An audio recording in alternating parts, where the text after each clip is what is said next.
గుండె జబ్బు అంటే మనందరికీ గుబులే. ఇక బైపాస్ సర్జరీ కూడా తప్పనిసరి అంటే మనసంతా చేదుగా అయిపోతుంది. బైపాస్ లేకుండా గుండె జబ్బు నయమయ్యే మార్గాలు ఏమైనా ఉన్నాయా అని ఆలోచిస్తూ ఉంటాం. నిజానికి గుండె జబ్బు అన్నంత మాత్రాన వెంటనే బైపాస్ అవసరం పడకపోవచ్చు. రక్తనాళాల్లో బ్లాకులు తక్కువ పరిమాణంలో ఉన్నప్పుడు చాలా వరకు మందులు, జీవనశైలి జాగ్రత్తలతోటే గుండె జబ్బును అదుపులో ఉంచుకోవచ్చు. గుండె జబ్బుతో బాధపడుతున్నప్పుడు బైపాస్ సర్జరీని నివారించుకునే మార్గాల గురించి ఇప్పుడు తెలుసుకుందాం.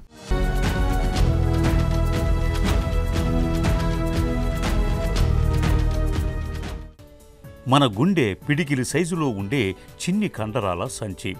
తల్లి గర్భంలో ఉన్నప్పుడే పని మొదలుపెట్టి చివరి శ్వాస వరకు లబ్ డబ్ అని స్పందిస్తూ శరీరంలోని అణువణువుకు రక్తాన్ని, రక్తం ద్వారా ప్రాణవాయువును, శక్తిని సరఫరా చేసే అతి కీలకమైన అవయవం. ఇంతటి కీలక పనుల్ని నిర్వహించే మన గుండెది అత్యంత అనిశ్చిత పరిస్థితి. ఎప్పుడు ఏ విధంగా గుండెపై పిడుగులు పడతాయో చెప్పటం కష్టమే. ప్రపంచంలో గుండె జబ్బుల కేసులు భారతీయుల్లోనే ఎక్కువ. నిజానికి గుండెకు వచ్చి పడే చిక్కులన్నీ రక్తనాళాల్లో ఏర్పడే బ్లాకుల వల్లే.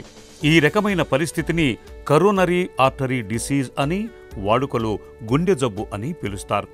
రక్తనాళాల్లో అవరోధాలు తలెత్తటానికి రక్తంలో కొలెస్ట్రాల్ శాతం పెరగటంతో పాటు గాడి తప్పిన మన ఆహారపు అలవాట్లు, తగ్గిపోయిన శారీరక శ్రమ, మద్యపానం, ధూమపానం లాంటి అలవాట్లు, ఒత్తిళ్లు, ఆందోళనలు, బద్ధకపు జీవనశైలి ఇవన్నీ కారణాలే అంటారు డాక్టర్లు.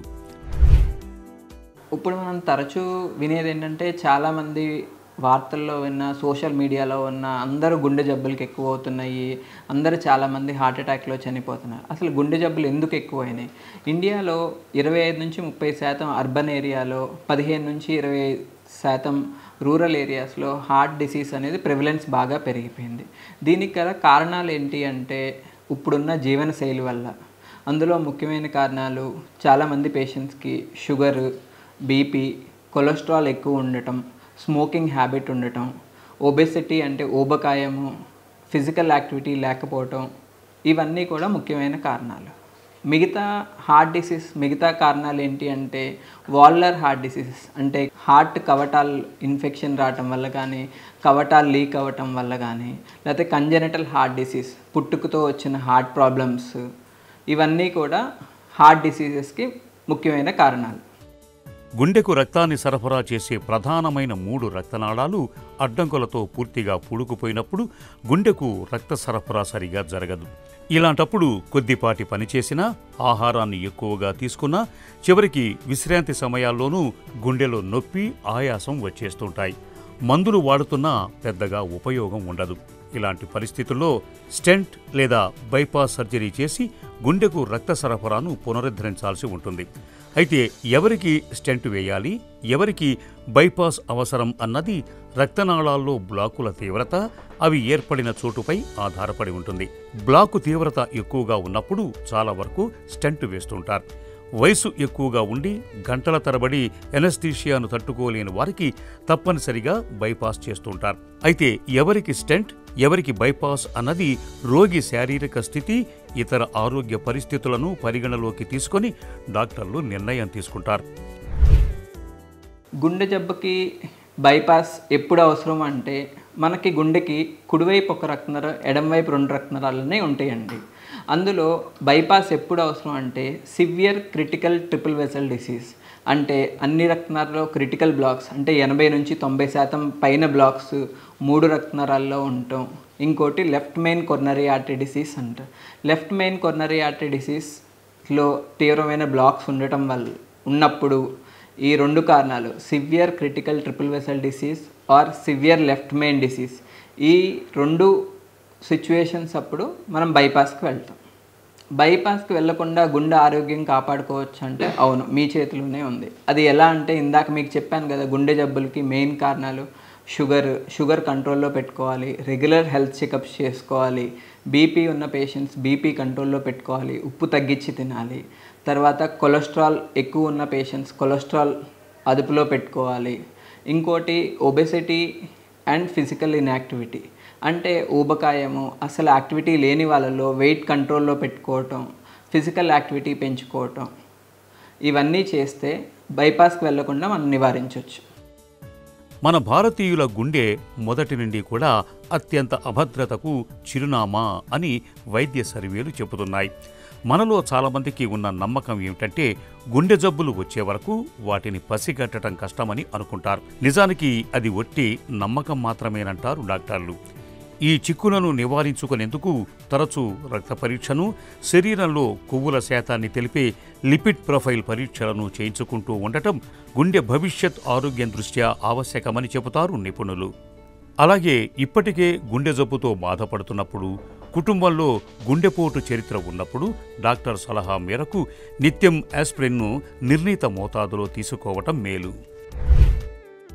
మన బాడీలో టోటల్ కొలెస్ట్రాల్, ట్రైగ్లిజరైడ్స్, ఎల్డిఎల్ అనేవి బ్యాడ్ కొలెస్ట్రాల్, హెచ్డిఎల్ అనేది గుడ్ కొలెస్ట్రాల్. సో మనం కొలెస్ట్రాల్ తగ్గించుకోవటానికి మనం టోటల్ కొలెస్ట్రాల్, ఎల్డిఎల్, ట్రైగ్లిజరైడ్స్ అనేవి తగ్గించుకోవాలి, హెచ్డిఎల్ అనేది పెంచుకోవాలి. వీటికి ఎలా తగ్గించుకోవచ్చు అంటే 2 రకాల మార్గాలు. ఒకటి లైఫ్ స్టైల్ మోడిఫికేషన్ అనేది చాలా ఇంపార్టెంట్. సెకండ్ది డ్రగ్స్. లైఫ్ స్టైల్ మోడిఫికేషన్స్ ఎలా అంటే ఫస్ట్లోది మనకు వచ్చేది డైట్లో మనము సాచ్యురేటెడ్ ఫ్యాటీ యాసిడ్స్ అంటే రెడ్ మీట్, బీఫ్, మటన్ ఇవి తినకూడదు. ఇంకోటి high fat dairy products, fat ఎక్కువ ఉండే డైరీ ప్రొడక్ట్స్ తగ్గించుకోవాలి. తర్వాత ట్రాన్స్ ఫ్యాటీ యాసిడ్స్ని తగ్గించుకోవాలి. ట్రాన్స్ ఫ్యాటీ యాసిడ్స్ అంటే ప్రాసెస్డ్ ఫుడ్స్, ఈ ఆయిల్ ఫుడ్స్, ఈ జంక్ ఫుడ్స్ అంటారు కదా, ఇవి బేకరీ ఐటమ్స్ ఇవన్నీ తగ్గించి తినాలి. ఇంకోటి refined products and sugars refined products అనేది మన కొలెస్ట్రాల్ని చాలా పెంచుతాయి. సో ఇవి తగ్గించుకోవాలి. ఇవి తగ్గించుకోవటం వల్ల మనకి టోటల్ కొలెస్ట్రాల్ తగ్గుతుంది, ఎల్డిఎల్ కూడా తగ్గుతుంది. తర్వాత ఫ్రూట్స్ అండ్ వెజిటేబుల్స్ ఎక్కువ మన ఆహారంలో ఇన్వాల్వ్ చేసుకోవాలి.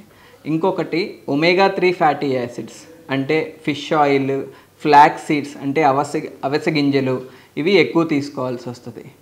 ఇంకోటి గుడ్ ఫ్యాట్స్ అంటే ఆలివ్ ఆయిల్, అవకాడోస్ ఇవి గుడ్ ఫ్యాట్స్ అంటారు. ఇవి తీసుకోవటం వల్ల కూడా మనకి ట్రైగ్లిజరైడ్స్ అనేవి తగ్గుతాయి. సో ఇవి కూడా మన డైట్లో ఎక్కువ ఉంచుకోవాలి. నెక్స్ట్ డైట్ అయిపోయాక ముఖ్యమైనది ఎక్సర్సైజ్.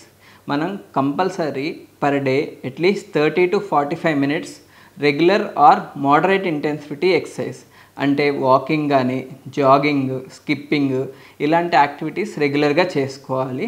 మన వెయిట్ని కంట్రోల్లో పెట్టుకోవాలి. ఇంకోటి ఆల్కహాల్ అలవాటు ఉండే వాళ్ళల్లో ట్రైగ్లిజరైడ్స్ అనేవి చాలా ఎక్కువ ఉంటాయి. సో ట్రైగ్లిజరైడ్స్ అదుపులో పెట్టుకోవటానికి ఆల్కహాల్ అలవాటు ఉన్న వాళ్ళు ఆల్కహాల్ అనేది మానేయటం కానీ, ఇఫ్ నాట్ అట్లీస్ట్ కంట్రోల్లో ఉంచుకోవాలి. తర్వాత లైఫ్ స్టైల్ మోడిఫికేషన్స్ అయిపోయాక నెక్స్ట్ది మనకి డ్రగ్స్లో మనకి స్టాటిన్స్ అనేవి main important cholesterol lowering drugs. ఇప్పుడు మనం life style modifications drugs start చేసాం మనం కొలెస్ట్రాల్ ఎక్కువ ఉందని.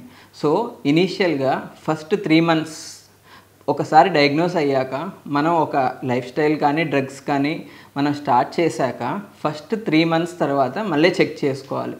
వన్స్ మన కొలెస్ట్రాల్ లెవెల్స్ స్టెబిలైజ్ అయ్యాక ఇయర్లీ వన్స్ అనేది మనం చెకప్ చేయించుకోవాల్సి వస్తుంది. గుండెను ఆరోగ్యంగా ఉంచుకునేందుకు జీవనశైలి మొదలుకొని ఆహారం, అలవాట్లు, వ్యాయామం వరకు ప్రత్యేకంగా జాగ్రత్తలు తీసుకోవాలి. కొవ్వు పదార్థాలకు దూరంగా ఉంటూ సమతులాహారాన్ని తీసుకోవాలి. నిత్యం కనీసం గంటపాటైనా వ్యాయామం చేయటాన్ని అలవాటు చేసుకోవాలి. నడి వయసులోకి వచ్చాక తరచూ బీపీ, కొలెస్ట్రాల్, షుగర్ పరీక్షల్ని చేయించుకుంటూ ఉండాలి. ఇప్పటికే హై బీపీ, షుగర్ ఉన్నట్లయితే క్రమం తప్పకుండా మందులు వాడుతూ చక్కగా అదుపులో ఉంచుకోవాలి. కుటుంబ సభ్యుల్లో ఎవరైనా గుండెపోటుతో చనిపోయి ఉంటే వారి వారసులకు కూడా గుండెపోటు వచ్చే అవకాశాలు 4 రెట్లు ఎక్కువగా ఉంటాయి. అటువంటి వారు తప్పకుండా గుండెకు సంబంధించిన ముందస్తు పరీక్షల్ని ప్రతి ఏటా చేయించుకుంటూ ఉండాలి. ఇలా అన్ని రకాలుగా జాగ్రత్తలు తీసుకుంటే గుండె జబ్బులు దరిచేరకుండా, గుండెపోటు భయం లేకుండా నిశ్చింతగా జీవనం గడపచ్చు.